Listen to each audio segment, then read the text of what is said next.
நயன்தாரா வாங்கின முதல் சம்பளம் இவ்ளோதானா? உண்மையிலேயே இது அபாரமான வளர்ச்சி தான். தமிழ் சினிமா ரசிகர்களால லேடி சூப்பர் ஸ்டார் அப்படின்னு கொண்டாடப்படுறவங்க தான் நயன்தாரா.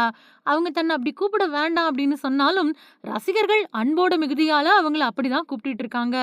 அடுத்ததா நயன்தாரா நடிப்புல டாக்ஸிக், ஹாய் மாதிரியான படங்கள் வரப்போகுது. இந்த நிலையில அவங்களோட முதல் சம்பளம் பத்தி தெரிய வந்திருக்கு. கோலிவுட்டுக்கு வந்து குறுகிய காலத்திலேயே முன்னணி நடிகையா மாறின நயன்தாரா மொத்தமா 2 காதல் தோல்விகள சந்திச்சாங்க. அதுக்கப்புறமா நானும் ரவுடிதான் படத்துல நடிச்சப்போ, அதோட இயக்குனர் விக்னேஷ் சிவன காதலிக்க ஆரம்பிச்சாங்க. 2 பேரும் சில வருஷங்கள் லிவிங் ரிலேஷன்ஷிப்ல இருந்து ஒருத்தர ஒருத்தர் புரிஞ்சுகிட்டு, கொஞ்சம் வருஷங்களுக்கு முன்னாடி கல்யாணம் பண்ணிக்கிட்டாங்க. அவங்க வாடகை தாய் மூலமா 2 மகன்களையும் பெற்றெடுத்தாங்க. கல்யாணத்துக்கு பின்னாடி பல நடிகைகள் சினிமாவுல இருந்து ஒதுங்க தான் பார்ப்பாங்க. அப்படிதான் பல பேர் செஞ்சுக்கிட்டும் இருக்காங்க. ஆனா நயன்தாராவோ நடிப்புக்கு முழுக்கு போடுறத ஓரங்கட்டி வச்சுட்டாங்க. அவங்களோட முடிவுக்கு கணவர் விக்னேஷ் சிவனும் முழு ஆதரவு குடுத்துட்டாரு.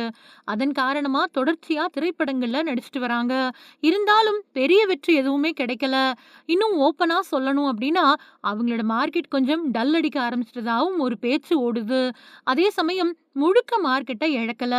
சல்மான் கானுக்கு ஜோடியா நடிக்கவும் கமிட் ஆயிட்டாங்க. அதே மாதிரி நயன்தாராவோட நடவடிக்கைகள்ல ஏகப்பட்ட மாற்றங்கள் தெரியுது. முன்னாடியெல்லாம் படத்தோட ப்ரமோஷன்கள்ல எல்லாம் அவங்க கலந்துக்கவே மாட்டாங்க. என்னோட வேலை நடிக்கிறது மட்டும் தான் அப்படின்னு அக்ரிமெண்ட்டும் போட்டுருவாங்க.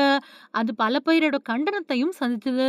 சூழல் இப்படி இருக்க ஷாருக் கானுக்கு ஜோடியா அட்லி இயக்கத்துல ஜாவான் படத்துல நடிச்சாங்க. அப்பத்துல இருந்தே சோசியல் மீடியாவுல தனக்குன்னு தனி அக்கவுண்ட் ஆரம்பிச்சு அதுல ப்ரமோஷனையும் பண்ண ஆரம்பிச்சு ஆச்சரியத்த குடுத்தாங்க. அதே மாதிரி எந்த ஆடியோ வெளியீட்டு விழாவிலயும் அவங்கள பார்க்கவே முடியாது. ரொம்பவே நெருக்கமா இருந்தா தான் கடைசி நேரத்துல வருவாங்க. கடைசியா டாக்ஸிக் இசை வெளியீட்டு விழாவிலயும், ஹாய் படத்தோட ட்ரெய்லர் வெளியீட்டு விழாவிலயும் கலந்துக்கிட்டாங்க. அது மட்டும் இல்லாம ஹாய் படத்துக்காக பல பேட்டிகளையும் குடுத்துட்டு வராங்க. இந்த நிலையில நயன்தாரா வாங்குன முதல் சம்பளம் பத்தின தகவல் வெளியாயிருக்கு. அதாவது இப்ப அவங்க ஒரு படத்துக்கு குறைஞ்சபட்சம் 10 கோடி வரைக்கும் சம்பளமா வாங்கிட்டு வராங்க. இந்தியாவிலேயே அதிக சம்பளம் வாங்கக்கூடிய ஹீரோயின்கள்ல ஒருத்தரா இவங்க இருக்காங்க. ஆனா முதன் முதலா ஒரு ஃபேஷன் நிகழ்ச்சிக்காக மாடலிங் பண்ணதுக்காக அவங்க வாங்கின சம்பளம் ரூ. 3000 மட்டும் தானாம். அங்கிருந்து இப்போ கோடிகளுக்கு வந்திருக்காங்க நயன்தாரா. உண்மையிலேயே இது மிகப்பெரிய மாற்றம் தான் அப்படின்னு ரசிகர்கள் கொண்டாடிக்கிட்டு இருக்காங்க.